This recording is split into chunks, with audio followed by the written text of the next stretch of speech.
मित्रांनो, YCMU पेपरची photocopy कशी मागवायची हे आपण या व्हिडिओमध्ये बघणार आहोत. 2 मिनिटांमध्ये तुम्हाला मी संपूर्ण प्रोसेस या ठिकाणी सांगणार आहे. YCMU.digitaluniversity.ac ह्या ऑफिशियल वेबसाईटवर तुम्हाला यायचं आहे. इथे आल्यावर बघा तुम्हाला भरपूर काही मेनू बार्स तुम्हाला या ठिकाणी बघायला मिळतील. कन्व्होकेशन, स्टडी सेंटर, ॲफिलिएशन, प्रपोजल, यश कार्ड, ॲडमिशन वगैरे वगैरे, रिझल्ट. तर मित्रांनो, रिझल्टच्या बाजूला बघा स्टुडंट कॉर्नर म्हणून तुम्हाला एक ऑप्शन या ठिकाणी बघायला मिळेल. ह्या स्टुडंट कॉर्नरवर तुम्हाला क्लिक करायचं आहे. Admission and examination service visitor counter तुम्हाला या ठिकाणी बघायला मिळेल. खाली स्क्रोल करायचं आहे. खाली आल्यावर बघा मित्रांनो तुम्हाला या ठिकाणी 18 नंबर 19 नंबर या ठिकाणी बघा scan copy of answer book, revaluation of answer book यावर तुम्हाला क्लिक करायचं आहे. कुठल्याही एका लिंकवर क्लिक करा. नंतर बघा तुमच्यासमोर अशा प्रकारचं टॅब तुमच्यासमोर ओपन होईल. या ठिकाणी बघा आता त्यांनी काय सांगितलेलं आहे, application for photocopy or revaluation. बरोबर. आता या ठिकाणी बघा तुम्हाला कुठलाही पेपर रिचेकिंग करण्याच्या आधी फोटोकॉपी तुम्हाला अप्लाय करावं लागते, ज्याला आपण काय म्हणतो आन्सर बुकची कॉपी. ठीक आहे. तर ती तुम्हाला आधी या ठिकाणी मागवावं लागते. नंतर ती तपासून मार्क्स जर वाढत असतील तर तुम्ही त्या ठिकाणी जे आहे रिचेकिंगसाठी किंवा रिव्हॅल्युएशनसाठी अप्लाय करू शकता. बरोबर.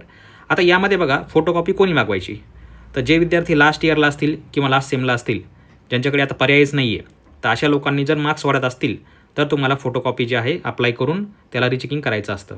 बरोबर. परंतु जे विद्यार्थी सेकंड इयरला असतील किंवा फर्स्ट इयरला असतील, त्यांचा अजून 1 वर्ष किंवा 2 वर्ष बाकी आहे, तर कृपया त्यांनी विनाकारण पैसे वेस्ट करू नका आणि 1-2 मार्कांसाठी जे आहे तुम्हाला हजार रुपये खर्च करू नका. कारण काय 800-900 रुपये खर्च येतो फोटोकॉपीसाठी 2-3 मार्कांसाठी. त्यापेक्षा 250 रुपयामध्ये ए-टिकेटी भरा. आता पुढचा महिना एप्रिल आहे, एप्रिलमध्ये सुरू होतील फॉर्म आणि मे-जूनमध्ये चांगल्या मार्कांनी पेपर द्या, अजून तुम्हाला चांगले मार्क मिळतील. बेस्ट पर्याय आहे.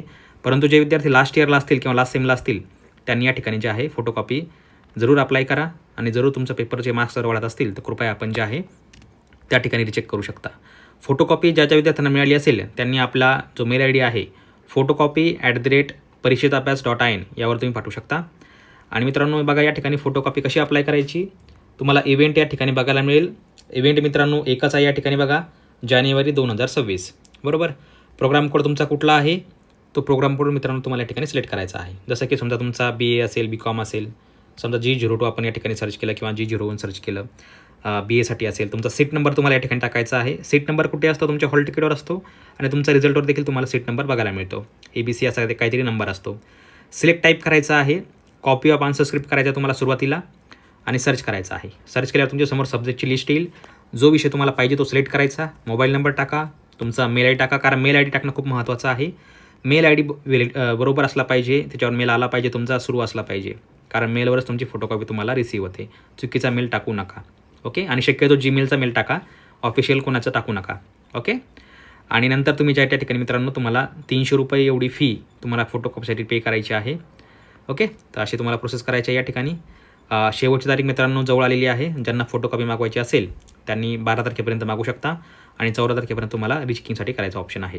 तर रिचेकिंग कोणी करायचं मी ऑलरेडी तुम्हाला सांगितलेलं आहे. आशा आहे की तुम्हाला व्हिडिओ आवडला असेल. कोणाला काही समस्या वगैरे असेल तर कृपया आपण व्हिडिओ खाली कमेंट करू शकता. धन्यवाद.